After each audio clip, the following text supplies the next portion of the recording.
on, let's go, boy!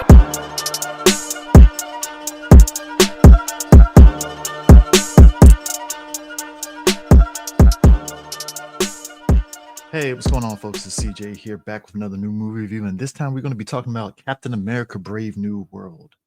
Um, I think the big elephant in the room with this film, well, not really the elephant, but the big question for a lot of people going into this movie was, can Anthony Mackie's Sam Wilson carry a Captain America movie? And I can thankfully report, yes, he can.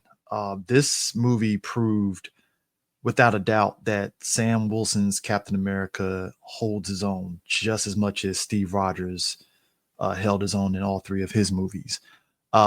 And a lot of that, majority of it, all of it even, is because of Anthony Mackie and his charisma.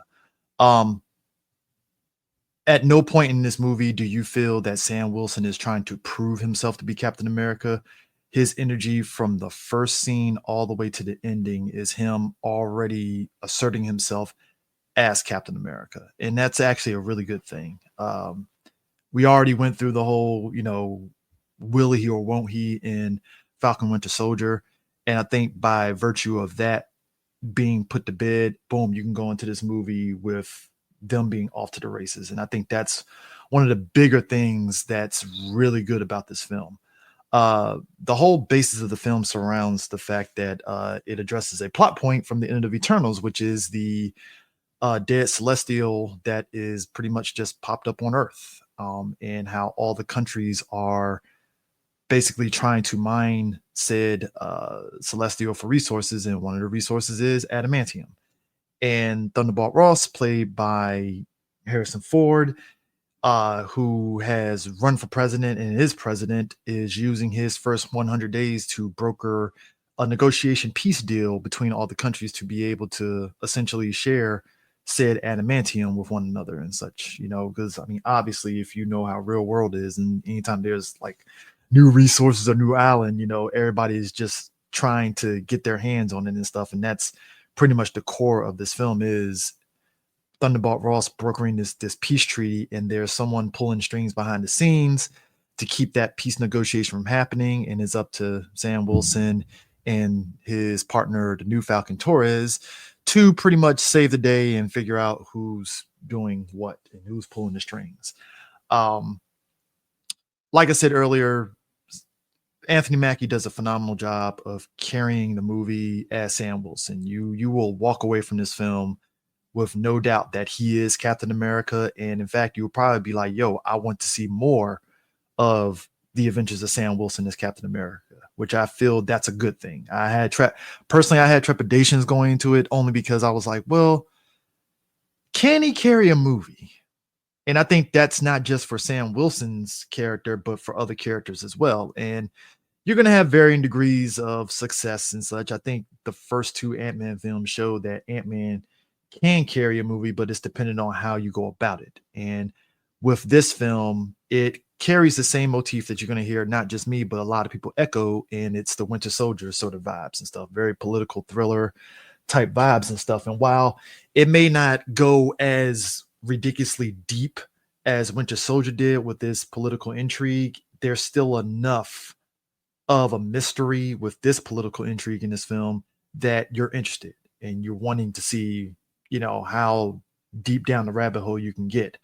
Another thing that stood out to me more than anything else, well, not more than anything else, another thing that did stand out was the aspect that there's no unnecessary cameos in this film. Every character that you see in this film plays a role in this film in some way, shape, or form. You're not going to get random cameos from like, oh man, here's this character that's going to pop in, be prepared for him to show up in other future movies. You don't get none of that in this film. In fact, again, every character in this movie serves a purpose. This film also feels like a Captain America movie. We all saw the trailers when it showed Red Hulk, and and it kind of gave people a measure of pause, like, why is he fighting Red Hulk and what's going on here? And your first impression is going to make you feel as though this should have been an Incredible Hulk movie instead of a Captain America movie.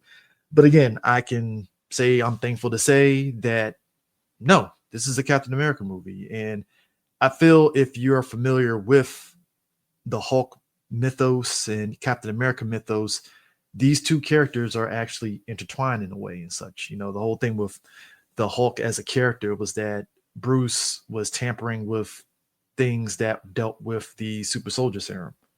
And boom, he became the, Hulk because of it and such. So it kind of sort of makes sense, especially with how this movie is structured, that you're going to have Captain America having being involved with some of the incredible Hulk characters like Thunderbolt Ross. And that goes to Harrison Ford, who does a phenomenal job as Thunderbolt Ross. I mean, dude's 82 years old and he kills it straight up. They use a lot of footage from the Incredible Hulk to kind of get you up to speed on what these characters were up to and stuff, which I think is phenomenal.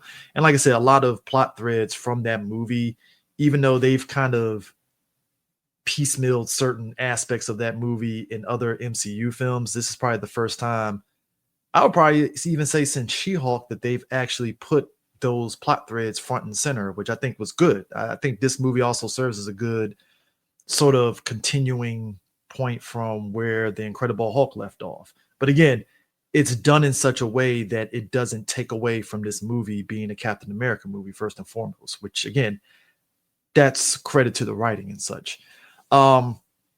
Besides that, like I said, the supporting characters are great. I think Joaquin Torres being a new Falcon is great. It's taking his character from what we saw with his relationship with Sam and Falcon Winter Soldier and just kind of amping it up even more, since now he's Sam's partner. You know, he's the man on the computer and stuff behind the scenes, but he will get down the field if he does.